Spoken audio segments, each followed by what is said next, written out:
Olá, sejam todos mais uma vez bem-vindos ao C-Pop, o podcast de cultura pop do Correio do Povo. Eu sou Carlos Correia e aqui comigo hoje estão Márcio Gomes. E aí, Márcio, tudo bom?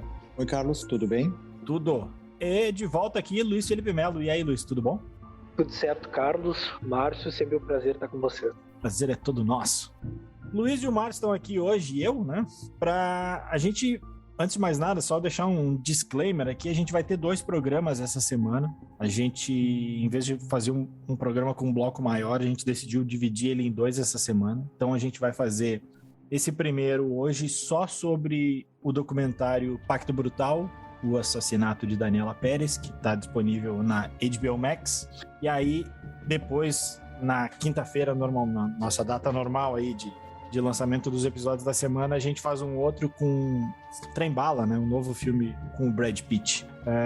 Já avisando agora, depois no final eu lembro de novo, mas já avisando agora que a gente daí não vai ter dicas nesse programa, porque a gente não vai conseguir ter tanta dica assim para ter dica na terça, na segunda e depois na quinta de novo. Então hoje a gente fica só em cima da discussão do documentário. Então, sem mais delongas, eu vou pedir para a Mari subir a trilha e para a gente começar logo aí para falar sobre esse documentário.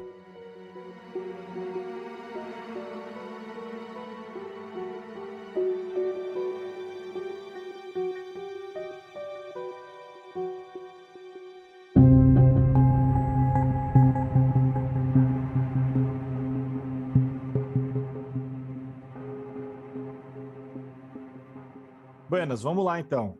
Como eu disse, Pacto Brutal, subtítulo, O Assassinato de Daniela Pérez, é uma série documental que saiu na HBO Max há 2 semanas, foram lançados os 2 primeiros episódios, e aí na semana passada, a gente está gravando hoje, segunda-feira, dia 1º, na quinta ou sexta-feira passada saíram os outros 3 episódios, todos ali têm em torno de 1 hora, que fala sobre, como o próprio nome diz, o assassinato da Daniela Pérez, que era uma atriz. Isso aconteceu em 92, bem no finalzinho de 92 ali, 28 de dezembro. Ela era filha da Glória Pérez, né, autora famosa de novelas, e ela, mais do que isso, ela era uma atriz em ascensão, uma estrela em ascensão.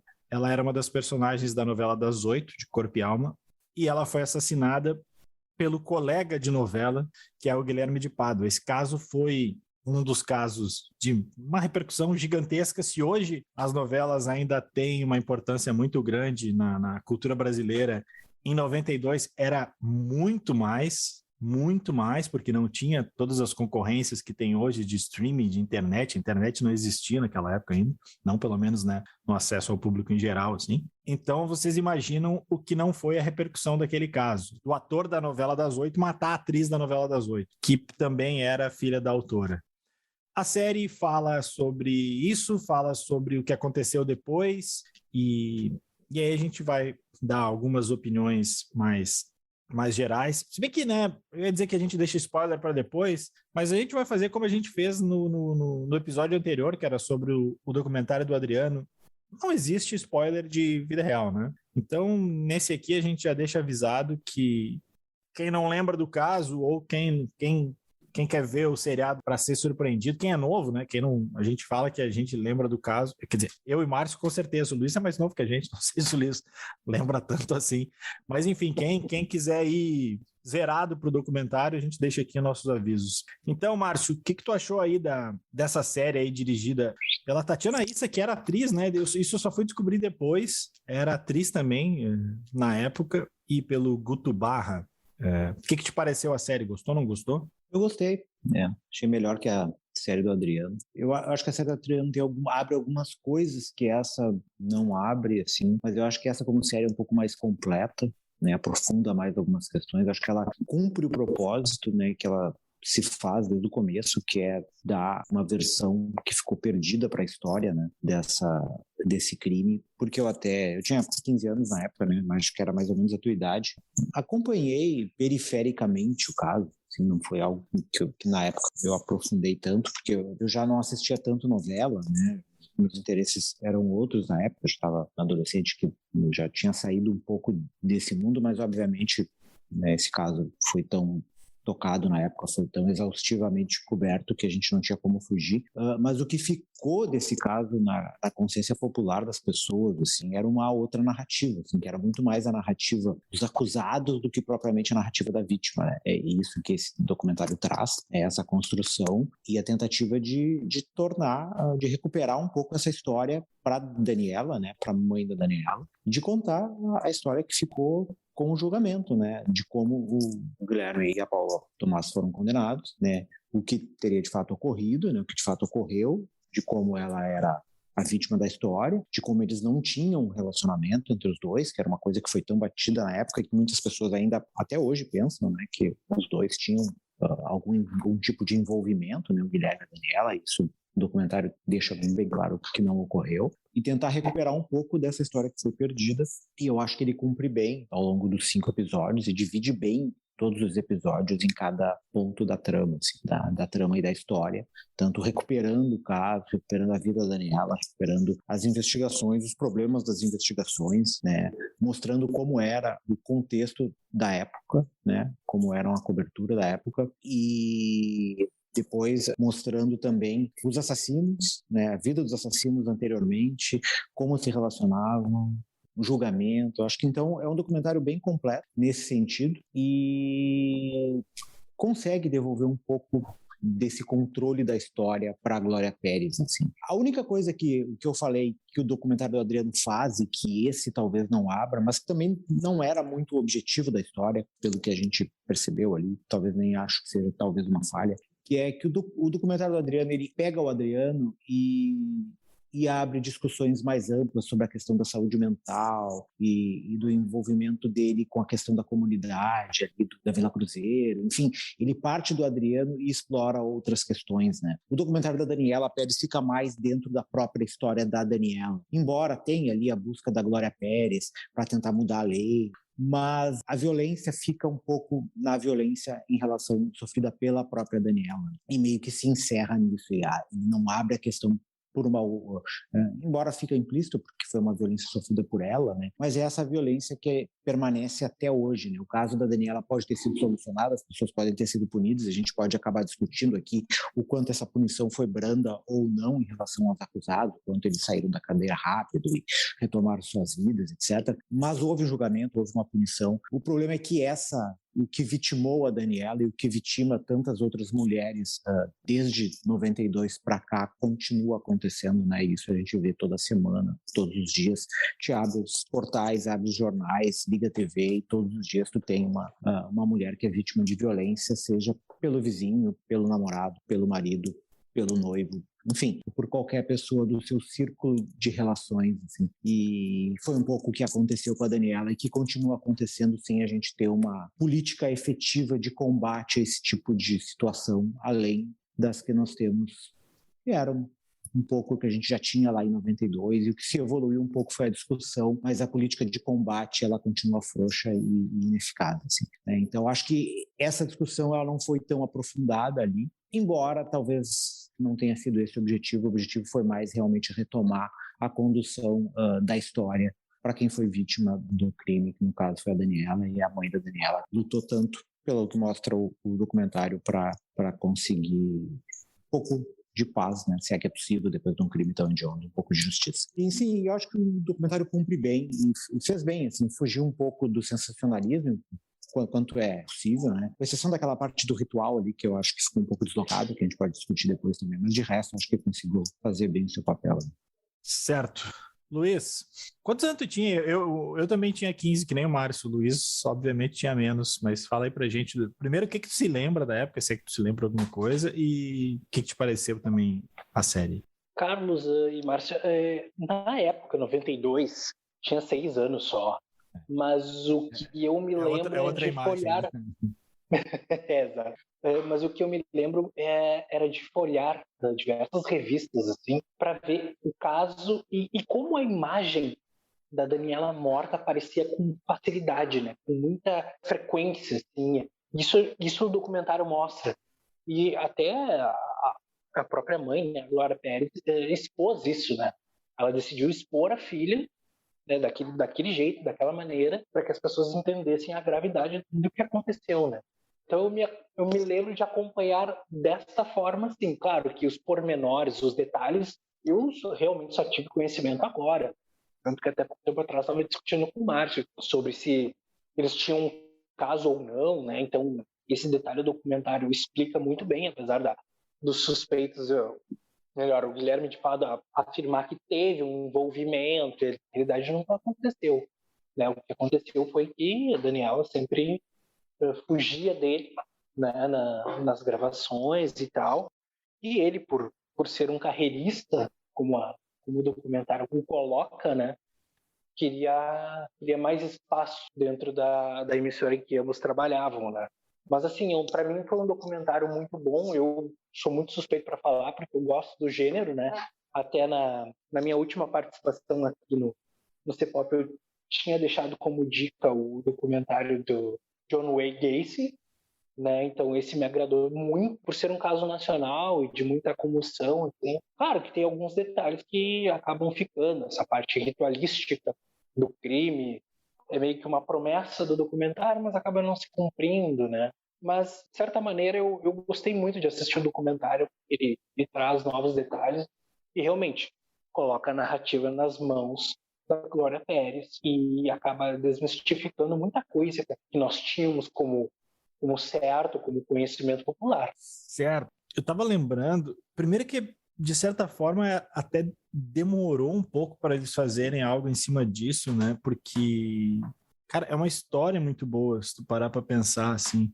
E ela tem todos os elementos de algo que vai ter bastante público, assim. Eu até acho que ela não tem tanto buzz em cima, porque a HBO é um serviço mais caro, né? Não é todo mundo que tem, não é? Acho que, sei lá, esses tempos tinha uma pesquisa quais eram os streamings mais populares no Brasil, acho que era Netflix e Globoplay, né? O Prime talvez venha logo em seguida, porque também é mais baratinho, mas a HBO não, com certeza não tá nesse mesmo rol, então acho que é um pouco por isso, assim, mas também acho que ouvi bastante gente falando que ia assinar justamente para ver o seriado, nem que seja por um mês. Então, assim, era uma história que eu acho que estava caindo de maduro, assim, para ser contada. Acho que ela é bem contada, acho que, como vocês falaram, ela contextualiza bem, ao contrário do que, de novo, né, vamos pegar como exemplo aí o do Adriano, várias coisas ficaram sem contexto, né? Ele falava da Copa de 2006 sem falar da Zorra, que foi Vegas. Não dava muito a entender como é que a carreira dele foi tão meteórica, assim. E esse não, ele contextualiza bem, assim. Até no primeiro episódio teve um momento que eu fiquei pensando assim, porque eles começam já falando do crime em si, e eu disse, cara, eles não vão falar do peso que era o contexto da coisa, porque assim, o peso que tem a novela na cultura brasileira, e ela não era assim uma atriz simplesmente, ela não era protagonista, tá? Vamos deixar claro também, ela era uma das coadjuvantes da novela, mas ela era alguém que vinha em ascensão. Cada papel dela era maior que o outro, assim, e ela era uma menina muito bonita, assim, ela tinha tudo para ser uma estrela, assim.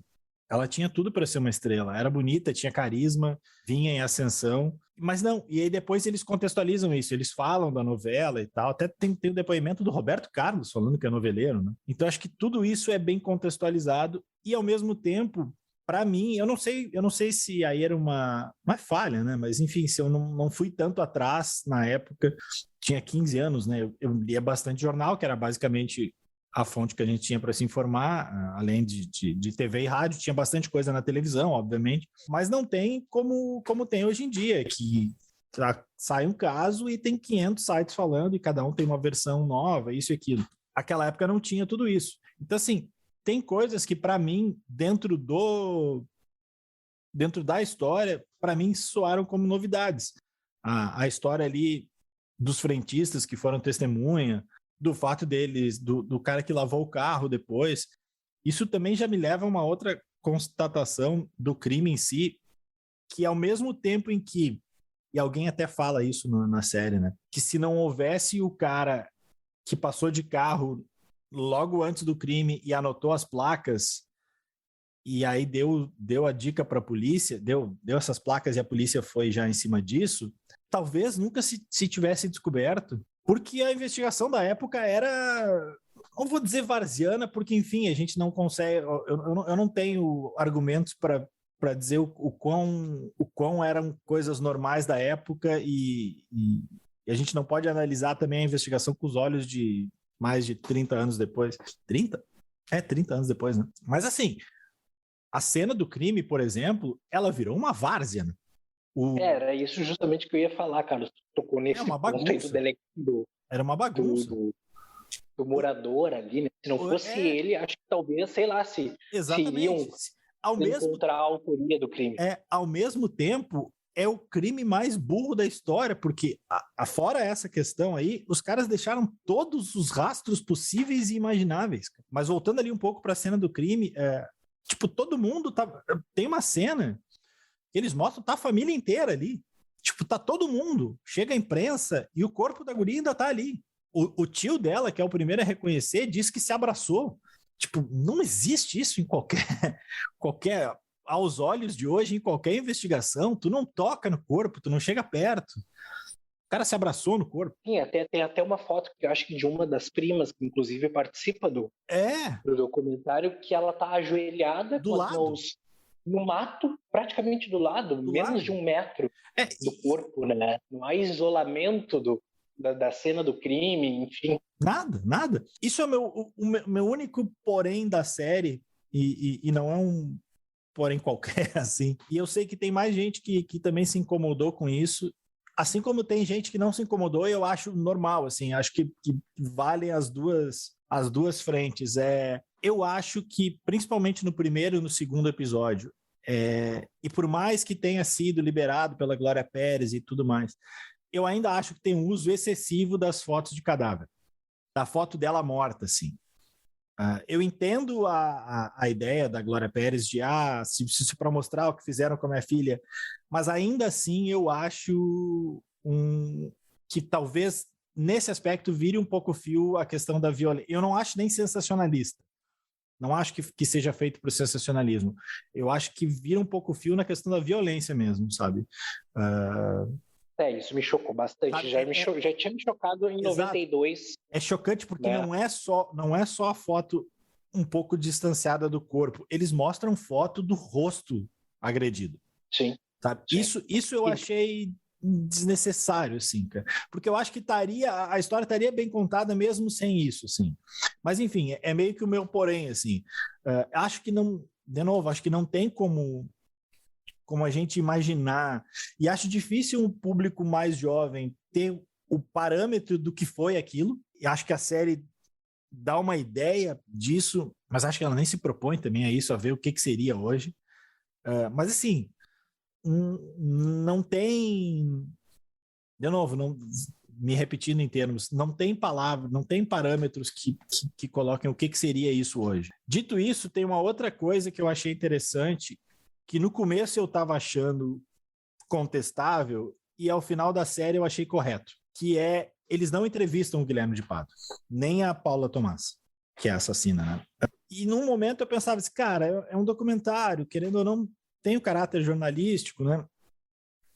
Aquela história de ouvir todos os lados. E aí depois eu parei e pensei o seguinte, cara, não é necessariamente um trabalho jornalístico de padrão, assim. E além disso, nesse caso, eu acho que seria dar palco para maluco, sabe? Por maluco eu vou ficar nesse termo aqui para não entrar em termos mais pesados. Achei correto. E a chance até de explicitar novas versões, né? Porque ele sempre inventava uma coisa. Com certeza viria algo assim. Por tudo que é dito dele ali, com certeza é algo assim. E aí, para encerrar dessa minha primeira participação, eu quero citar, assim, tem 3 momentos que para mim são chocantes por motivos diferentes. Tem um que eu acho, cara, é muito pesado e eu não tenho filho, sabe? Para quem tem, acho que deve ser mais pesado ainda. Quando a Glória Pérez fala ali que eles estavam... porque, cara, o público também é maluco, né? A prova é que ele ganhou mais seguidores depois do caso, né? O que também não é surpreendente em se tratando de 2022. Mas, assim, ela conta porque as pessoas começaram a ir no cemitério e vandalizar o túmulo e tal, e eles ficaram numa maratona de tira desse cemitério, vai para o outro, faz não sei o quê, e ela tá com e ela tá com a ossada numa caixinha. Não mostra isso, tá? Ela tá contando. E primeiro ela lembra tudo que era a virada do ano 2000, né? O assassinato foi em 92, né? Mas isso aconteceu, essa via crucis, por assim dizer, aconteceu no final de 99. E primeiro que ela conta ali da história da virada do ano 2000, né, que era algo muito emblemático para toda uma geração. E ela lembra, assim, todo mundo pensava onde é que ia estar e tal, e naquele momento ela tá ali. O que restou da filha são ossos numa caixinha, e é muito tocante quando ela diz que se pegou embalando a caixinha. Sabe? Não é algo consciente, é inconsciente, assim, porque ainda era a filha dela. Outra parte dela que me é muito tocante, isso sim é um treco maluco, assim, mas faz todo sentido, é quando ela diz, no dia seguinte ao crime, na hora do enterro, quando ela desce, ela sai de casa, alguma coisa assim, e ela diz que as pessoas estão andando no ônibus, as pessoas estão indo para o trabalho, e é isso, sabe? O teu mundo acabou, mas o mundo continua. Sabe? A vida continua para os outros, sabe? Para ti acabou. Para os outros é mais um dia, é mais uma terça-feira. E por fim, para mim, a fala mais bizarra da série toda, que fala muito sobre o Guilherme de Pádua, é uma hora em que ele diz que é um absurdo que estão querendo denegrir a imagem dele de um assassino confesso. Ele diz assim, é uma covardia o que estão fazendo, tentando denegrir. O denegrir já está errado o termo, né? Mas enfim, vamos lá. Além disso, ele diz assim, é um absurdo, é uma covardia o que estão fazendo, estão tentando denegrir a imagem de um assassino confesso como eu, dizendo que sou homossexual. Ou seja, tudo bem ser um assassino, desde que não seja gay. Então, assim, isso para mim dá a real de quem era esse cara, quem era ela. Mas, assim, no geral, eu gostei bastante. E acho que é um true crime diferente, assim, porque não existe mistério, né? Não tem mistério, todo mundo sabe de cara quem é. É uma reconstituição do caso e do contexto, eu acho, nesse sentido. Nesse sentido, eu achei bem boa, assim. Não sei se vocês querem falar sobre alguma parte mais específica. Eu acho que sim, eu acho que ele, com exceção daquela, eu acho que ele, por mais dessa questão das fotos, eu não sei se eu concordo tanto quanto vocês, assim, eu acho que ele consegue evitar cair na questão sensacionalista, assim, que seria muito evidente e muito fácil de cair nesse caso, né? Muito porque eu acho que é um documentário calcado nas entrevistas da Glória Pérez, e também ele foge daquelas coisas de... Tem um documentário do Netflix, né, que é aquele do hotel, que agora me fugiu o nome, né, aquele da menina que desaparece na caixa d'água do hotel. Lá. A gente fez um programa. A gente fez o documentário. Que é muito fácil tu pegar um caso que já foi solucionado e tu começar a encher de teoria maluca no meio e desvirtuar para depois chegar na conclusão que todo mundo já sabe. Que foi um pouco o que foi feito nesse do Netflix. E essa Daniela, tu podia. E tem uma hora nessa parte do ritual aí que eles ensaiam ir para um outro lado. Só que logo em seguida eles retomam. É meio que a versão do promotor, né? E daí eles retomam a linha narrativa e seguem. Porque tu pode pirar na batatinha de inúmeras formas, né? E achar outros suspeitos, ou achar outros crimes, e achar outras vertentes e outras teorias, assim, pode seguir para caminhos que tu quiser. E eu acho que esse documentário ele consegue manter os pés no chão, assim, e consegue reestruturar bem a história. E para mim esse é o grande mérito, assim, porque o objetivo dele é esse, na verdade, né? Trazer essa história de volta para o lugar em que ela deveria ter saído. Porque isso que tu falaste de tu conhecer, e eu também não conhecia muitos desses detalhes, foi porque essa história, na época, ela foi coberta da forma mais midiática e circense possível, né? Que era aquela coisa dos dois serem protagonistas da novela. Então, tipo, era muito... A história da novela se mesclava muito com a história do crime. Era difícil de dissociar. Hoje seria difícil, né? Na época, então, era quase impossível, né? Tu não tinha o contraditório. Na época, tu botava os dois, que é uma coisa que a Glória Pérez critica muito no documentário. Tu falava do crime e tu botava os dois personagens juntos se beijando na capa da revista, né? E isso não era questionado na época, ou se era muito pouco, esses questionamentos não chegavam. Hoje, até nem acho que isso não aconteceria, acho que seria possível que se um crime desse porte acontecesse hoje, isso aconteceria na capa de algum portal, ou na capa de alguma revista, mas isso imediatamente seria questionado nas redes sociais. Mas alguém apontaria isso. Tu não acha que seria mais sensacionalista uma cobertura hoje? Eu acho que até poderia ser, mas ela seria apontada hoje. Eu acho que ela teria os dois lados. Eu acho que ela teria tanto uma cobertura mais séria, quanto em paralelo uma cobertura muito mais sensacionalista. Mas ela seria apontada. Hoje ela seria discutida. Hoje, se alguém bota uma capa de revista daquelas, certamente alguém no Twitter apontaria e esse conteúdo viralizaria. Mas Eu ainda acho que assim, seria... muita gente faria isso porque dá engajamento. Não, ok, mas a discussão ocorreria. Sim, Né? sim. Pode dizer quem venceria a discussão, mas tu teria a discussão. Na época isso não tinha. E se essa discussão existisse na época, ela era na mesa de bar ou ela era restrita aos meios acadêmicos. Hoje não. Hoje tu tem um fórum, que é as redes sociais, que a gente critica inúmeras vezes. A gente está nesse buraco que a gente se enfiou hoje muito por causa das redes sociais. Mas, enfim, elas abrem a porta para inúmeras discussões e para inúmeros apontamentos que levantam pontos que a gente antigamente deixava passar, porque a emissão era de um lado só, né? E hoje tu bota uma capa dessa, alguém vai levantar essa pelota e vai dizer, não, peraí, essa capa tá errada, não pode misturar as duas coisas. Como é que num crime absurdo desse tu bota os dois beijando numa capa de jornal e o outro ia retweetar e o outro ia viralizar e imediatamente essa capa alguém ia ter que pedir desculpa por ter feito aquela capa, né? Isso ia acabar acontecendo, né? Alguém ia dizer que isso é mimimi, né? Como inevitavelmente acontece nas redes sociais. Eu acho que mas tu ia ter o debate, sabe? Eu acho que ela ia trazer uma discussão que a série pega um pouquinho, assim, mas acho que a série discute mais a questão da pena ali, do quanto a justiça é suficiente ou não, mas eu acho que talvez hoje ela virasse uma discussão maior sobre a culpabilização da vítima, né? Acho que hoje talvez virasse um pouco mais ali, que eu até achei que a série fosse pegar um pouco mais e a série aborda um pouco mais rápido, assim, eu acho que ela se prende mais na questão da justiça mesmo. Deveria ter ido para esse lado, porque também, assim, a pergunta até foi feita no documentário, né? O que ela estava fazendo naquele matagal naquele momento? O irmão dela diz, né? Se fosse um cara não teria problema, mas quando é uma mulher, os caras discutem. Exatamente. Então, sabe, é toda uma problemática que precisava ser abordada. Eu até entendo que, por exemplo, tenho mostrado tantas vezes as fotos da Daniela morta, porque foi aquilo que foi feito durante a cobertura, né? Uhum. E o tratamento dado pelo público não era em referência a Daniela ou ao Guilherme de Pádua, era o Bira e a Yasmin. Exato. Né? Eu então, até acho... o povo estava tão ligado na novela que acabou usando os personagens para se referir ao crime. Vou fazer um disclaimer de bastidor aqui. Eu antes com o Márcio discutia que como eu achava importante que a gente tivesse uma mulher aqui também participando desse debate hoje. E era a nossa ideia. Não rolou porque as meninas do jornal que estão vendo a série ainda não tinham terminado de ver.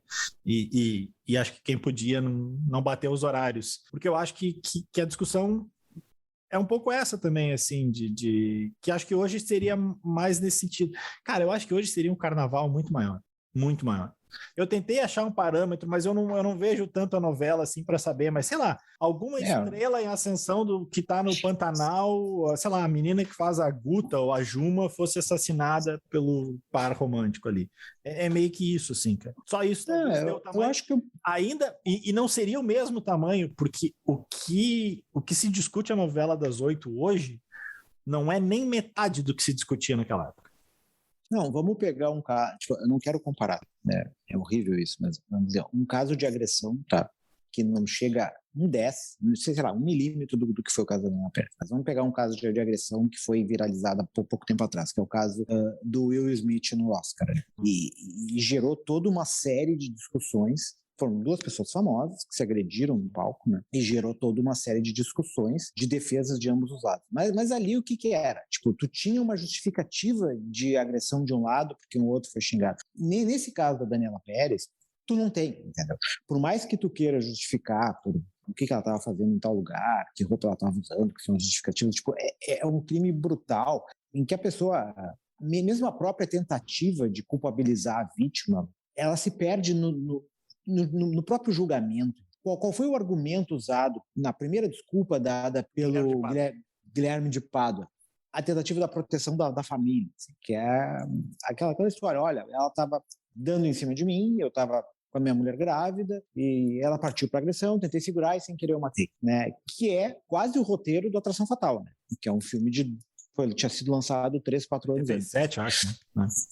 87, 88, 89. Praticamente o roteiro do Atração Fatal, que era um filme bem famoso da época, né? Que com mas com uma história moral bem questionável, né? Sim. Porque, na verdade, o cara mata uma mulher porque o máximo que ela tinha feito, tudo bem, ela já cedia. Ela era louca do filme também, né? Mas enfim, eu entendi. Mas o máximo que ela tinha feito era o máximo que ela tinha feito era cozinhar um coelho. Né? Ela também estava tentando matar a mulher dele. Mas isso na parte final. Ali, o máximo de crime que ela fez foi cozinhar o coelho. Entendeu? Eu entendi. Enfim.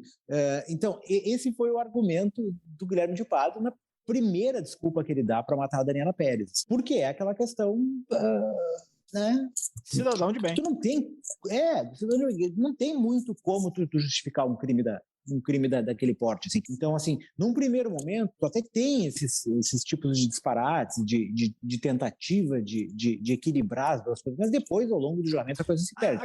O grande problema que eu acho, assim, só para concluir, assim, é que ninguém acompanha o julgamento até o final, que foi uma coisa que a Glória Pérez disse, né? Quando o julgamento chegou ao fim, que se teve a condenação e tal, a história já tinha morrido, né? A história já tinha passado, e daí tu não sabe, como a gente não sabia dos detalhes, né? Sai a matéria no dia e no dia seguinte acabou. Né? Exatamente, daí a história que fica para todo mundo é a história que foi discutida lá atrás, que era quando a gente estava no ápice da discussão. Tem alguém ali, uma figurinista, a coreógrafa, né, que dá depoimentos frequentes ali no seriado, e ela fala assim, que até hoje as pessoas me perguntam, mas eles não tiveram um caso?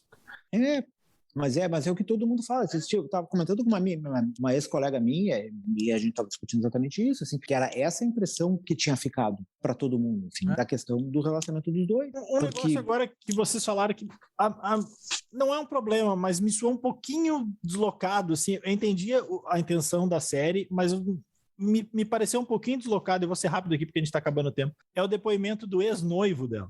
Aquilo ali me pareceu, tipo assim, encaixa aí pra dar uma...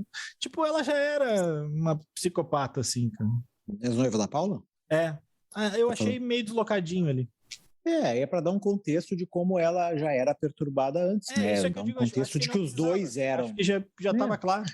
Mas, não sei, eu acho que que não era uma coisa do calor do momento. Né? Sim, não foi porque ela, de repente, se perdeu ali, daí ficou um ataque de ciúmes e matou a Daniela. Não, já era uma série de atos em que ela já era predisposta a fazer aquilo, já vinha fazendo isso, fazia parte da personalidade dela. Acho que essa é a defesa do documentário, né? Acho que esse foi o objetivo de mostrar aquilo aí. Acho que foi, enfim, né? Acho que a gente meio que concorda que é um bom documentário. A única coisa... Finalização aí bem breve, aí, porque a gente tem 2 minutos até acabar. Bem brevezinho, só um detalhe que é a questão do julgamento, da questão da culpabilidade deles. Depois que eles saem da prisão, todo mundo diz, cumpriram pouco a pena, tá? Concordo, acho que deveria ter ficado mais tempo preso, né? Mas é a questão da ressocialização, né? Que é, o Guilherme de Pádua dando entrevista, também citaram o goleiro Bruno. Eu acho que é um pouco a opinião que a Glória Pérez falou, né? As pessoas têm direito de se ressocializar, né? Agora, a questão é se elas devem ser celebradas, né? O Guilherme Pádua tem que continuar dando entrevista, se o goleiro Bruno tem que ter o nome gritado no estádio. Assim, essa é a diferença. As pessoas têm que... É uma coisa, o problema é quererem entrevistar ele, né?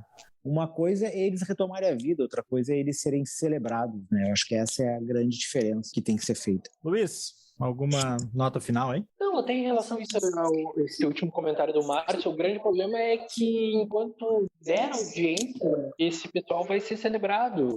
Né? Se fosse hoje, nós teríamos, sei lá, a rede social um pouco dividida. Embora a gente esteja falando de um crime hediondo, um crime horrendo, né? Mas alguém vai usar o Twitter ou, enfim, outra rede social para tentar minimizar o lado do Guilherme de Pádua e da Paula Tomás. Né? Infelizmente, esse é o mundo que a gente vive hoje, né? Então, acaba sendo meio triste um pouco isso, mas é um contexto que a gente está inserido. É verdade, infelizmente. Bom, infelizmente também está acabando o nosso tempo aqui.